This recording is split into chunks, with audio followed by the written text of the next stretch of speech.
What's up, boys? This season's Fathers of the Future podcast is brought to you by ScottsdalePodcast.com. It's the studio that I'm in right now.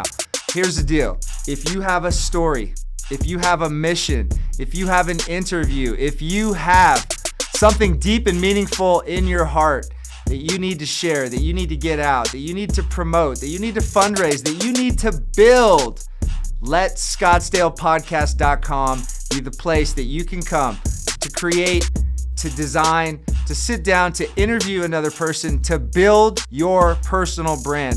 I'm so excited to be getting started to bring you a new version of the Fathers of the Future podcast, as we are going to be putting out 10 new episodes in the next couple months with video as well as audible. Shout out to my man Martin here at the ScottsdalePodcast.com.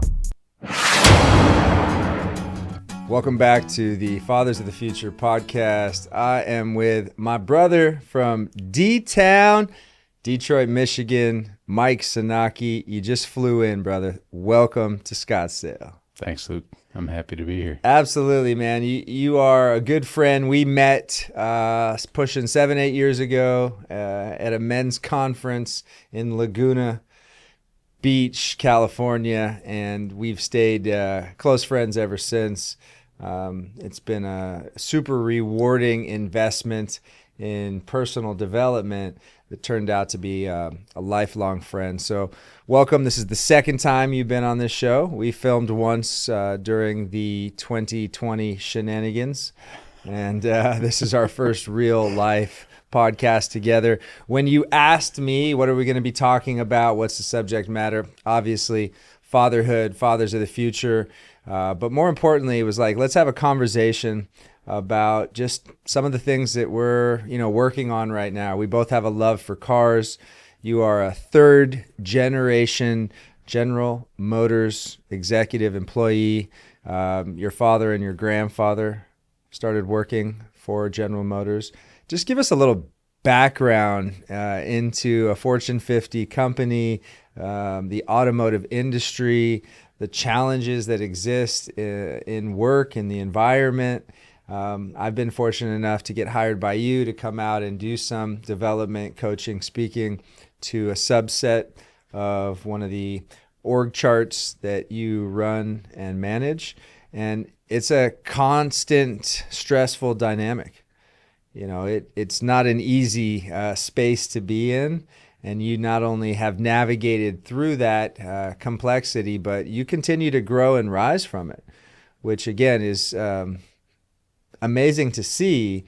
But knowing you personally, I expect that. That's not something that we see often in that industry. People settle, they get comfortable, they do the same job for decades. And you've continued to rise and grow from that. And so let's just start there. Yeah, I think it's an interesting industry. We often refer to it as a pressure cooker. It's just the pressure continues to get more. If you look at the outside economic situation, the outside political things that are going on, and then just the global economy, it forces every industry to be competitive. And competitive comes in a lot of different ways, right? Price competition, external entries to the market, productivity, getting more out of your people, et cetera. And then that industry, frankly, minutes matter. Like when you think about a big factory and the amount of money that a company invests in that facility, it needs to produce. And so a minute equates to a lot when you talk about EBIT.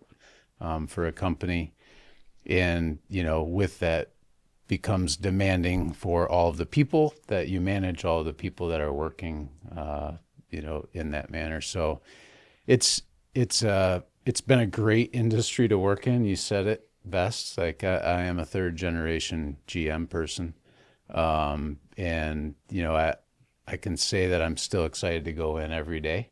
I'm excited about growth and, expansion, even though that's often difficult in corporate America.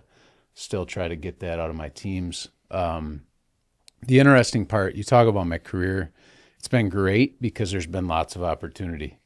I always say I have career ADD. I lose interest really quick. And the advantage, I think you said we've known each other for 8 years. I think I've had 5 different jobs in 8 years. And you know that history in all different functions, whether it was in operations, supply chain, safety, negotiations, and now in the battery space for EV, which is really dynamic. Propulsion. Propulsion, yeah. Explain that piece right now in the current reality of, we'll get into what you did, some of those job duties and responsibilities, but right now, explaining that piece. And I know that there's a certain level of language you can and can't use because of proprietary information, but Yeah. you're building the propulsion units. Yeah, propulsion within, our segment is one of two things. It's either propelled by EV or propelled by ICE, right? There's two different spaces. The interesting part is the company I work for has segments in all of those spaces. So we have a competitive advantage, right? We can pivot really quickly, which is exciting to be in because, being in the EV space, it was in high demand, high pressure over the last 2 years. That's dwindled a bit, but we can pivot back to ICE, right? So as the administration's changed, we've had that advantage to be able to pivot back to ICE. And that's clearly not the case for many, automakers in the space that have focused either on EV or focused on ICE being internal combustion, right? So propulsion is a new space for me. As you know, I haven't worked in global propulsion, but it's been really rewarding. I work for a great leader. I've worked for him a few times in the past who you've had the opportunity to meet. And, it's interesting when you talk about career, I always say like, hey, I'm not familiar with that area. I'm not sure I can do it. And at the end of the day, it's all a people business, right? It doesn't really matter where you work, what the functional area is. If you can work with people and get the most out of people, that's really what it's about. So, when I said that to him, he was very quick to say, it's a people business. It doesn't matter if you make, widgets or batteries or you're managing a safety team or engineering team. Like, you're good with people, you build teams, you get the most out of people, you hold people to high regard, and we trust that you can do it. So as I've continued to step forward, it's been great for my career, obviously, in growth, but it's also been rewarding for the company because I think I've added value, in all those spaces. So You produce results, especially with people, and that comes from your methodology. And I realize that this isn't as unique to business as it is to just you in general, right? You have a common sense approach to conversations and getting people to, kind of share what their challenge or struggle is. And then you coach them up. And that was something that for you was somewhat new to your own DNA in the growth and expansion world of investing in coaching and development, where we first met, but then applying that to the downlines of all the different employees that exist within the organization. yeah, I think the interesting part is the mindset of investing in people. And I've said this many times, as I work with, I think I have about 200 engineers that work for me in my current organization. And I mentor and coach directly once a month, 20. So they each get, a half hour to 45 minutes of my time. Some that have worked for me in the past, some that work for me currently. And it's really about like dedicated time, similar to what you do with your clients, right? And I always say like people, hey, thank you for the time. Thank you. I know it's emotional intelligence and it takes time to do that. And you're carving time out of your busy day. The days are really long. But I really believe the more you invest, the more you get back. And I see that in my mentoring. I mentor down and I mentor laterally, like across to other peers. And then I actually have executives that I mentor, right? An executive that has sought me out to mentor up. And those opportunities of mentorship have provided more growth for me than what I invest. So I would say I get more out of mentoring than I do that I give, right? Which is why you commit the time. Exactly. Because a lot of people have asked you, why do you spend that much time with that many people? And the rewards are there because you see them actually grow. Yeah. And you give them some of the tools that they might be missing. But, in many ways, your time is not being directly compensated for it. You're going out of your way to spend that additional time with people. Yeah. Yeah, the trust, the, empathy, all of those things you get out of those sessions, you get back tenfold in the information share, in the feedback, right? Feedback's a gift. They give me feedback, and it's truly valuable. As you said, in corporate America, it's hard to penetrate that training and coaching space, and it's a little bit foreign, I think, to the recipients of that. We had you come out with the hopes of kind of penetrating that space and maybe scaling it and being across the company. We struck out there. But, people have asked, like, why did you pay for that out of your own pocket? Like, I look back at that, and it was the best investment I ever made. The people that we touched in those 6 weeks are family and friends, right? Like, they are people that I would go to war with any day of the week. People I would reach back 4 years after the fact and pull into any team that I have. Not only because of what we did together, but what that fostered, right? That investment, for them to know that I was willing to invest my time and my actual own money in them to make them better personally and professionally, I got back exponentially, right? Like, if you looked at the ROI, it was huge. Like, it was tenfold. And that team became probably one of the most effective teams that I had for that reason. They would go through a wall for me. All at my wedding, right? I got married 2 years ago in October.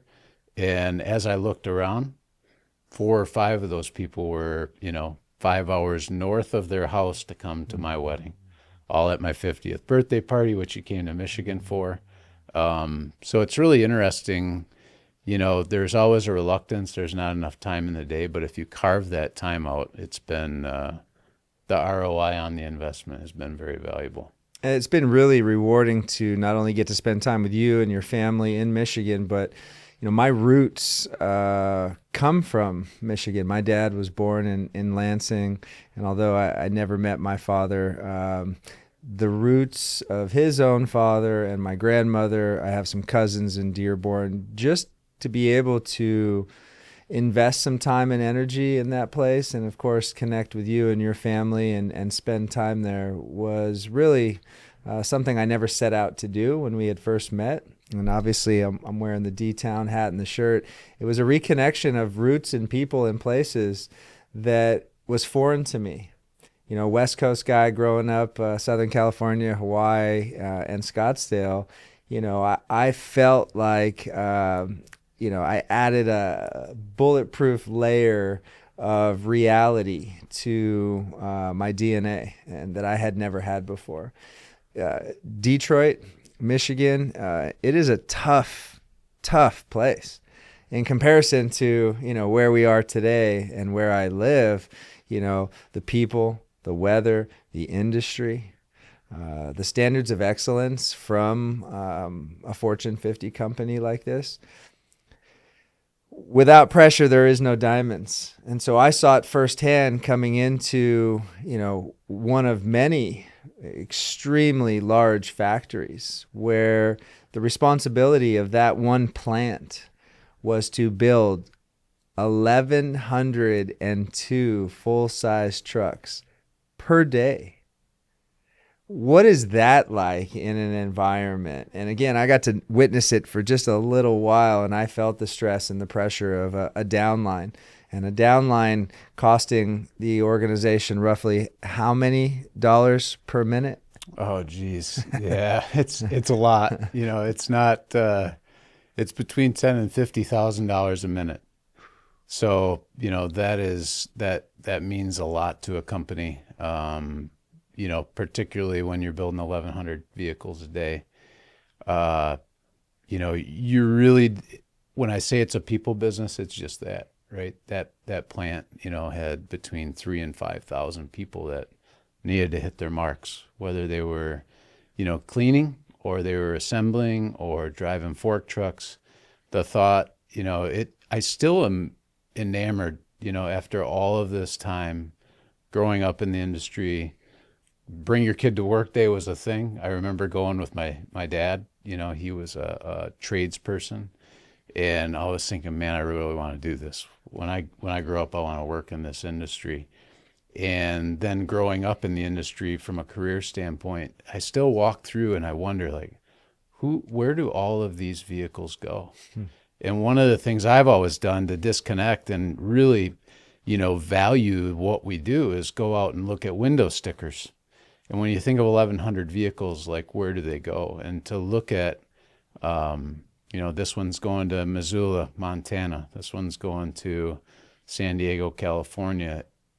It really makes the world a big place, right? And you realize how many places you're touching, how many people you're touching. The reality is 1,100 trucks a day, that's how many days a year, right? Yeah, productive days, call it 240, 250 days after, holidays and weekends. That's a lot of vehicles.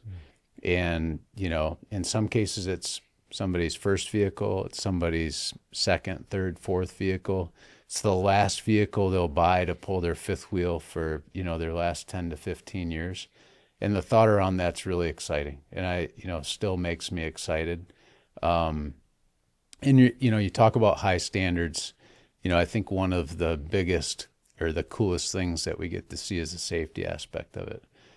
People will send us messages, thank you. And it'll be a truck that's, mangled and we should have never lived, and because of your engineering and execution and, craftsmanship, we survived this. The quality of the vehicles, and then to build 1,100 at the same standard every day, day after day, 24 hours a day, in some cases 7 days a week, where minutes matter. It truly is that pressure cooker. But to have that value and really understand it sometimes even in that grind, you have to go back and remember why you're doing it. You're doing it for the customer, right? Like 1,100, there's a name that goes to every one of those, and it's got significance. It's like the number 2 largest purchase we do in our lives, right? A house and a car, especially as expensive as cars are getting. Like, it is a house and a car. That's what we spend our money on. Do trucks tend to be held onto longer than standard cars? Do you know that statistic or data? I don't know that data. If you look at the industry, I would say cars, SUVs dominate. Sedans have diminished. Although with the EV space, there are sedans coming back into the auto market. I think the longevity or the duration of, the consumer hanging onto the cars is about the same. Yeah. Robotics and automation. What can you share on that? Oh, geez. Yeah. Robotics and automation, we talk about productivity and efficiency. Robots and automation are definitely a part of that. What I would say is, it takes highly technical people to run those, to program those. We still are going to need a lot of tradespeople, technicians that are able to fix those, because they don't have 100% uptime, right? Our industry is going to change a bit, right? Instead of people assembling parts and tools and doing all of those things, I think it'll gyrate into not necessarily job loss. It'll morph into job skill differentiation, right? Instead of non-skilled assemblers, it's going to morph into skilled tradespeople that can work on, automated robots, right? Stationary robots that move. Humanoids, right, is the next thing you hear in that space. So I think it's interesting. We're seeing the push to do that across the industry. I don't think it matters what industry you're in. You can talk about AI and automation almost ubiquitously, that every company is going to do that or is doing it. The interesting part is we still are I think there will be a skilled trades gap. Like, if I could give anyone advice, that might not be going for college, right? Go learn how to program a robot.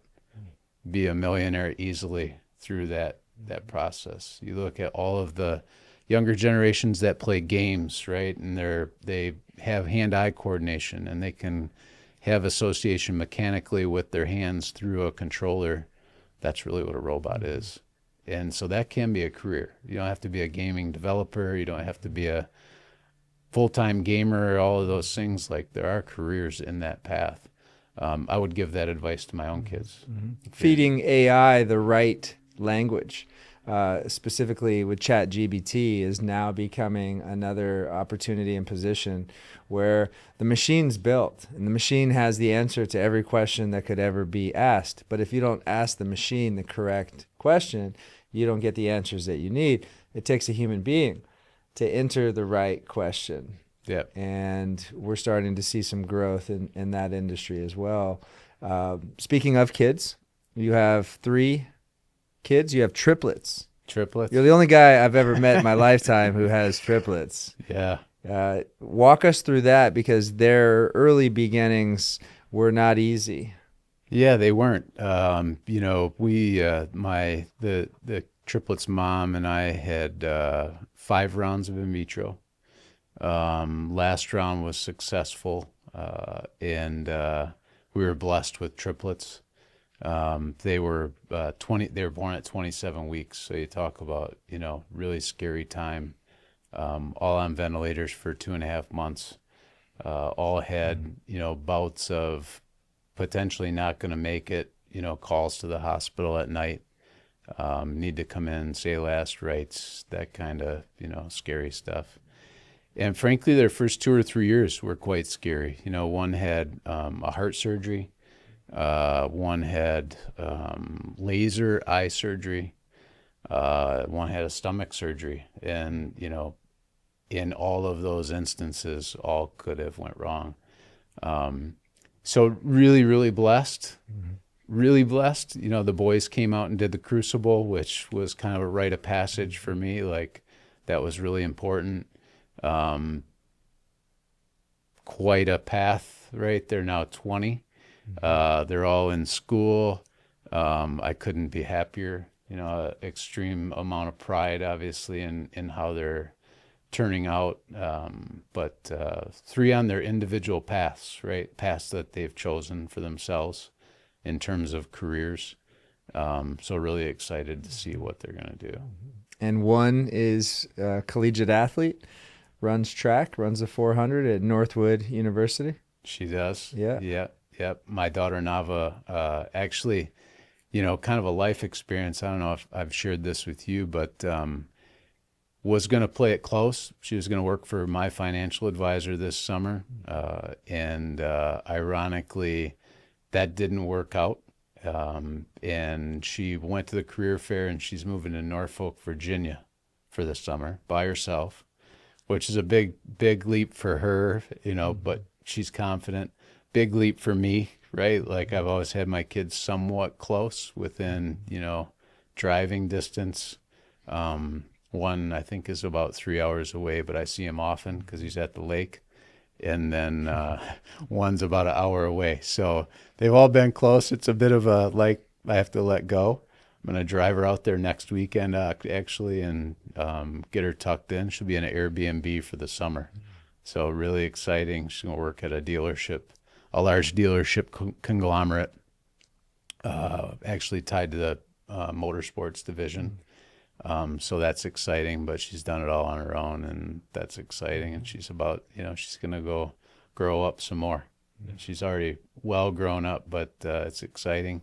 It's where I graduated from, so there's a bit of pride there, and I think she's going to outdo her dad. That's all we can ever ask for. The investment in time. You work more than anybody I know.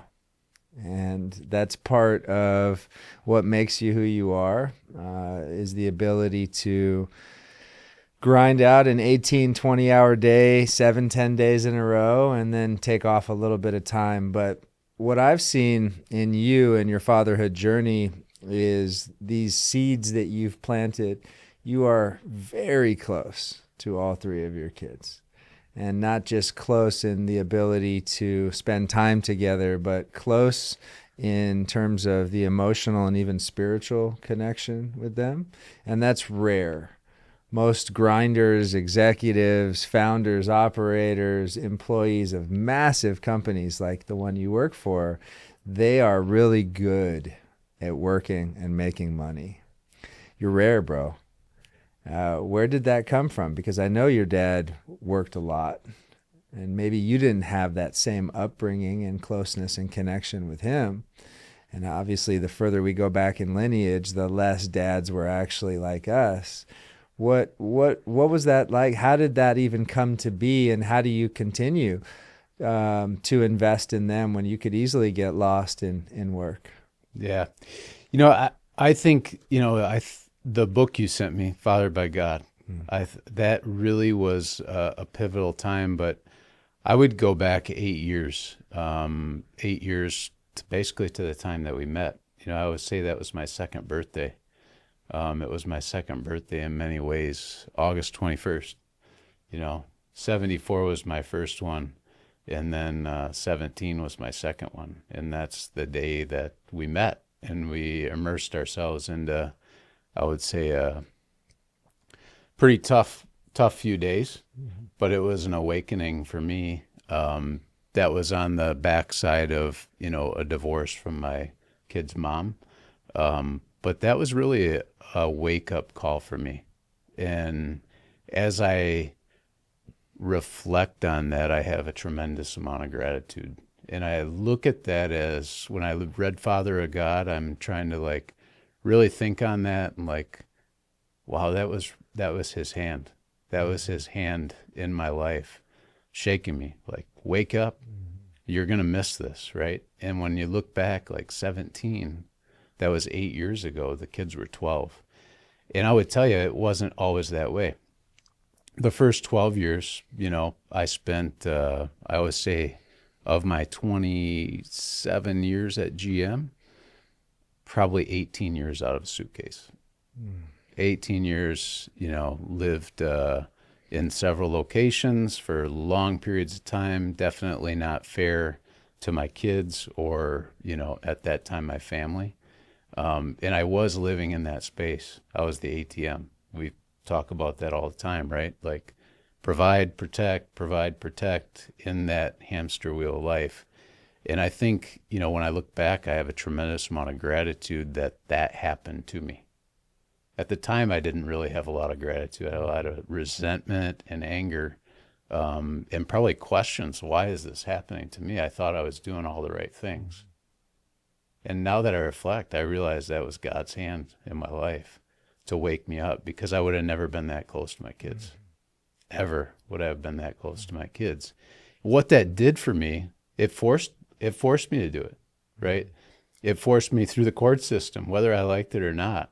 It was going to make me do that, but I intentfully made that part of my life, right? I was going to invest in that. And foundationally, it was easy. I was starting over, right? I thought I had everything. The car, the up north, all the boats, all the toys, all of those things. And I was back to starter house, right? 3-bedroom house, 1 bath. But it was the best time of my life. We had 1 TV in the house. We watched TV together. We ate dinner together. We did things together. We had a basket, which the kids, still kind of chuckle at, detest, that when we walked in the house, we put our phones in the basket. We had 30 minutes to go check on our phones. So that forced that, and I think it's all foundational. If I hadn't had that time in my life, or that inflection point, I call it really wouldn't have happened. And so, through that fosters relationships, it fosters conversations, fosters togetherness. We always did things together, and that wouldn't have happened. Frankly, if life had continued to trudge along, ATM, be the corporate, hamster wheel, ATM, it was always a divide and conquer. I take the boys, right, with multiples, triplets. My then wife would take my daughter. My relationship with my daughter is something that I cherish, because I would have never had that. So, yeah. You are in a new marriage. I am. One where you have a massively large blended family. I do. Your new wife, Jamie, has 4 kids of her own with your 3. And so traveling and going to a restaurant and going on vacation with 9 people is not easy. Yeah. Yeah, we just got back from Hawaii. Really, I had taken the triplets there just prior to the fires, and it was expensive.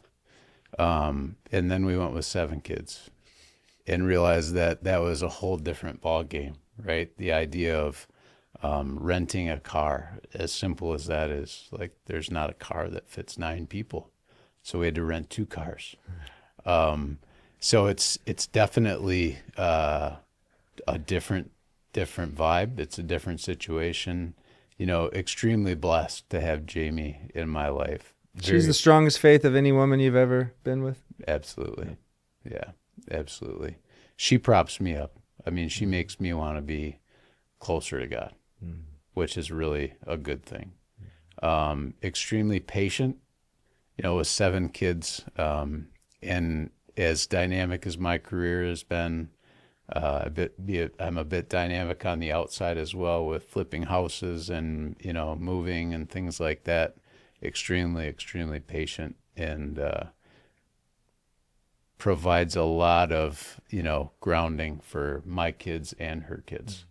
But yeah, so 3 kids of my own, and then I call them 4 bonus kids. Again, I think it's divine intervention. I think I'm where I'm supposed to be, able to provide mentorship as her kids will take it, which has been a blessing. Some take more than others, which is great. But to be there for them has been awesome too. And so we're really blessed. We have 7 kids. It's a little bit more cumbersome. It's 2 cars. We don't have a big van or a bus that we go in. We have 4 kids in college, 4 sophomores. So the triplets are in college, and then Jamie has one that's a sophomore. Another one graduating next week, like Cannon. And then he'll be off to the University of Tampa. Ironically, he'll be at University of Tampa next fall. And then 2 that'll still be in grade school. So we're excited for that. But I'm excited for the future, like to watch 7 young human beings grow up and become vibrant adults is going to be great. We'll have lots of grandkids, I hope. Yeah, it's a beautiful thing to see, because in between the mother of your kids and your new amazing wife, there was a short-term relationship marriage that did not work out. And I was at that wedding, and I met that person. And so knowing you prior, knowing you in between, and then knowing you now afterwards, I think that's another season of trials that you had to go through to get to this place. Absolutely. Yeah. Yeah, that's not one of my prouder moments. I think, not to go too far back, but I was dating at 44 years old. I had never dated before. I had been with the same woman since I was 14. So, post-marriage definitely went too fast. So I'm a little sorry for that, for that person, and definitely didn't like settle in and like love myself first. And that definitely was not one of my proudest or kindest moments when I look back. Obviously a 2-way street, right? But it was definitely, again, fathered by God. It was another instance that I had to go through to figure out where I needed to be and what I needed to have in my life. And I'm thankful for the situation, because it made me who I am today. Probably made me invest in my kids even more, which is even more powerful. So yeah, it's been a journey. You've seen a lot in 8 years. Master builder fabricator. I got to spend some time with you just a couple months ago at your lake house in Suttons Bay, Michigan, in the dead of winter. And you cut out a body bag size hole in the frozen ice, which was our cold plunge with a chainsaw. And then we got in the hottest, most powerful, fire burning sauna I've ever been in. I almost jumped out of my seat that first night because I'd never felt heat like that. You built all of that with your hands. And to me, I need help putting together, like, the IKEA with 4 screws in it. You have a passion for that, but you're also good at it, and you're showing your boys how to do that. You built 2 saunas. Where did that come from? And ultimately, what has the cold hot done for you in these last couple of years? Because that's also been something new as a health protocol that you have gone all in on. And the boys have too. And that's one of the videos that we'll cut into this, is getting in that ice in the frozen lake and then getting back in that beautiful fire burning sauna that you built. Yeah, so I'll unwind that a little bit. I think I got a lot of that from my dad. My dad worked a lot, but he also worked with his hands. I bought my first house when I was 19. So, obviously wanted a lot of things and wanted a really nice house. Couldn't afford it because I was paying my own way through school, paying my then wife's way through school, and working full time. So, had a lot on my plate, but I wanted nice things. And the only way that was going to happen is with my hands, right? And so I was given hands and capability and knowledge from my dad. And that's been just a craft that I've continued to hone in on. I think some of the root is just being able to prove to myself that I can do it, and then having a bit of pride that I can do it, right? Because every project gets a little better. I would say the one that, is up north is a B+, but the one I built for down south at the house is probably a A- in terms of craftsmanship. And so every time I do a project, it gets a little bit better. The ability to step back and know that I did it, whether I have 100 hours into it or 200 hours, to know that I can do it means something. And then there's a bit of, I think, and I always tell my kids this, like, there's a bit of security that goes with it.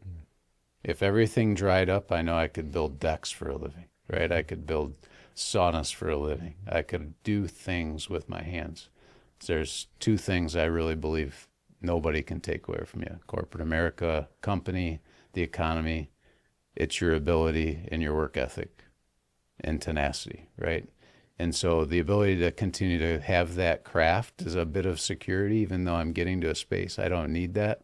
And that's given me pleasure too, right? The 18, 19 hours a day.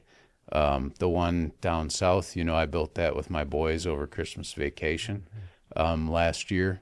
And I'm very confident they could both build that sauna today if they wanted to. They have the recipe, they could go do it.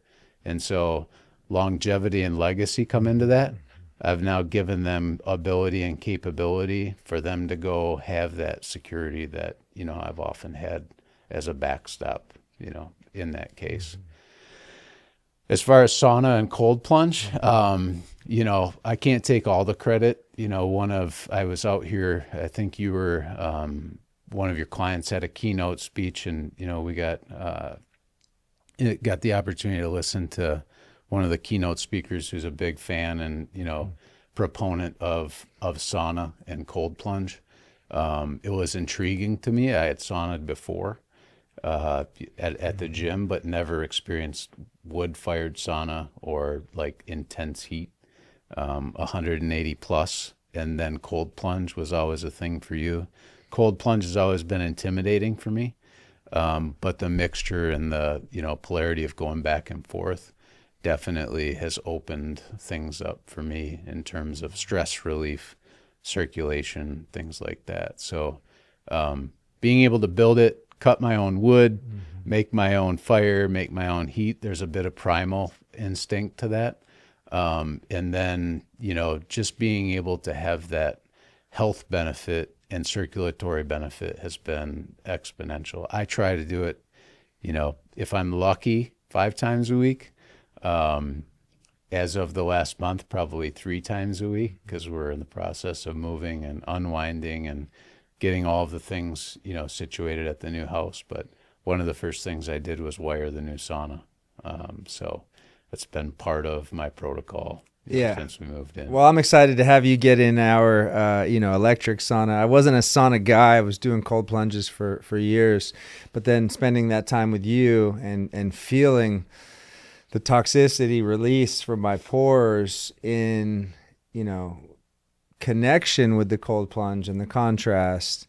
I've gone to so many different facilities to do it. I can do it at my house in my backyard, but I've never experienced standing on the shores of Lake Michigan with the wind blowing 30 miles an hour, standing in snow, coming out of this fire wood burning sauna. I mean, such a difference between infrared and steam, but fire burning where you were feeding it. It's just an amazing thing. So, we talk about protocols, we talk about principles of longevity and health. If you're not, as a man, if you're not finding a way to get in some hot, some cold, some contrast, I highly recommend it.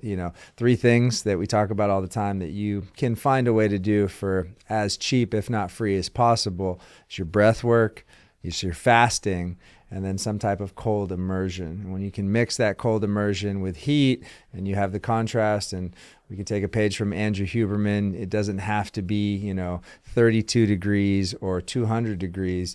It just needs to be high and low. And the ability to get in that and do that for yourself, it's amazing, especially high stress work, high stress situations. It's a counterbalance to that you have complete control over. So I'm super excited that you've, began that and that journey to it and optimized it. I want a Sanocki firewood burning sauna next, once these electrical ones kind of burn themselves out, because the fabrication of it it's amazing. And to sit in there with an open window looking out on the lake, it's absolutely beautiful. Yeah. Yeah. Yeah, I'm really thankful. It was a barn. It was a shed. You were there the year before I built it. It was just a shed that we, converted. So I'm really blessed to have that and have the ability to build it. And our boys, yours and mine, my son, they use the protocols. They do the immersion. They do the hard thing. And, in many ways, my son wrote his college paper on it. It's building resilience in a time where there isn't a lot of it, right? So that's awesome. Yeah. Time of connection, too, yeah. I would say. If you go back to our time there, this week I saunaed with Sawyer, right? Mm-hmm. We saunaed together 3 sessions, 3 heat sessions, 3 cold plunge sessions. And just the time to unplug for 20 minutes, not have a phone, not have anybody calling you, access to the technology, and just talk about the day and what happened. Oftentimes, Jamie and I get in there, if she can stand the heat for that long. But it's also a time of connection and time to unplug. It's been really beneficial. All right, let's talk vehicles. We're both car guys. What are you building? What are you working on? And what's next? I know you got a couple whips that you're fabricating. Yeah, so I'm really lucky. I get a company car, so I get to pick what I drive. But I'm working on 2 cars, probably too many cars, as you would attest to in your journey. I'm working on a 1967 Pontiac GTO convertible, tri-power, all numbers matching. So that's a pretty rare car and pretty valuable car. I actually bought it from a close friend from an estate. And it's been quite a path. Simultaneously, I sold a Corvette. I had bought a new Corvette and thought I want to get a Jeep-like Bronco, early model Bronco. Came out here to Barrett Jackson and looked, and obviously quite expensive. So I decided to go the path of buying a 1969 International Scout. So I have 2 projects that are racing to the finish line. I would call it a turtle race. because I'm dependent on two body shops that are working on it. Both viable body shops, both high quality body shops, but they have lots of work in their shops. So it never goes on your timeline. I'll say that. I've thought that I would have had both of these last summer. I was hoping to have them this spring, and they're still not painted. They're still, in primer, both racing to the finish. Have some pretty strong commitments from both that there'll be color here in the next couple weeks. So we'll see. Yeah, we share some antagonizing text messages with where we are. I'm 15 months into completely refabricating a 96 Ford Bronco XLT, the OJ, and it's a painful process. It is. I think it's one that you really have to go into. I've had the conversation with both of the body shop guys. You have to go into this process knowing it's going to cost quite a bit. You're not going to get your money out of it that you put into it, but it has to be something you want. Mm-hmm. So if you start with the intention of this is going to go fast, this is going to make me money, it'll be worth a lot, probably unlikely. But I think the juice will be worth the squeeze. When it's done, I think the juice will be worth the squeeze. For you and me, I think it'll be worth the squeeze. I'll have a choice now because I've made the naive decision to do two projects at once. At the same time. Which one will I want? So that'll be interesting. All right, close us out with your legacy, something we talk about often in the Fathers of the Future movement, especially on this podcast, of what do you want not to be known for, but what do you want to spend the rest of your life showing your boys, showing your daughter, showing your family, showing all 7 of your kids now, and ultimately the kids, your grandkids, your future kids. What is it that you truly want to leave in this world as who you are and what you stand for? Yeah, I think a lot of it, we talked about it, tenacity, work ethic, and leading a life that's close to Christ is really important for me. I definitely want to leave them a legacy in terms of a place that they'll always have, being the house up north, that's kind of the Sanocki compound. This is what Grandpa built, what great grandpa built. I'm laying those foundational blocks for them to keep that in the family, regardless of affordability or not. So if they can look back and have some level of, my dad was a really good dad and a really good husband, that would be the legacy that I want. He worked hard, he played hard, he gave us good experiences, and he left us, the ability to continue to have experiences, in his remembrance. But fostering that relationship with God is something I've been working on. I would say my daughter definitely has migrated closer to that in her faith. And I think the boys, are doing that in the closet and, see me doing that. But in however many days I have left in the dash, one of my favorite poems. Absolutely. However many days I have left in the dash, I hope they know that I love them and I'd give, anything for them, being my kids and my wife. Tier 1, top 5. When I'm done with my dash, I got about 5 brothers that have been with me from kindergarten to 8 years ago. And unintentionally, you fell into that. And intentionally now, we've continued to invest in each other and in our family. You're in town this amazing weekend for my son, Cannon, his graduation from high school. And I've been to your house and your home and spent time with you on celebratory weekends.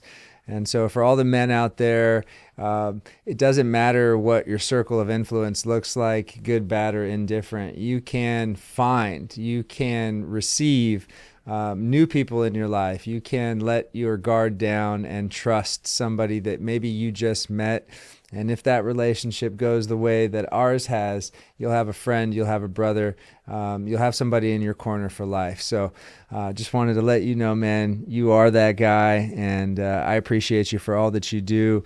My favorite thing about you is your cool, calm assertiveness. And it may not be as loud or as intense as my own, but that's exactly what your genuine character is. This is who you are, and it comes across so well, especially when you're dealing with high level, high stress stuff.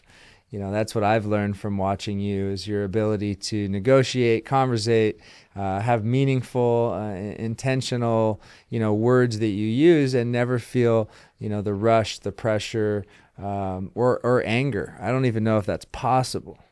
That's been something that you've really mastered, your ability to stay calm under complete chaos and stress. And I got to believe that part of the auto industry that you've spent your entire career and life in, you've had to remain calm. Keep calm and keep moving on. That's your practice. That's what you do. And so I just want to thank you, man. It's been an honor to be in your corner and to spend time with you, and I appreciate you for all that you do. Thanks, brother. Mike Sanocki, Luke Kayyem, Fathers of the Future. We'll see you soon. Peace.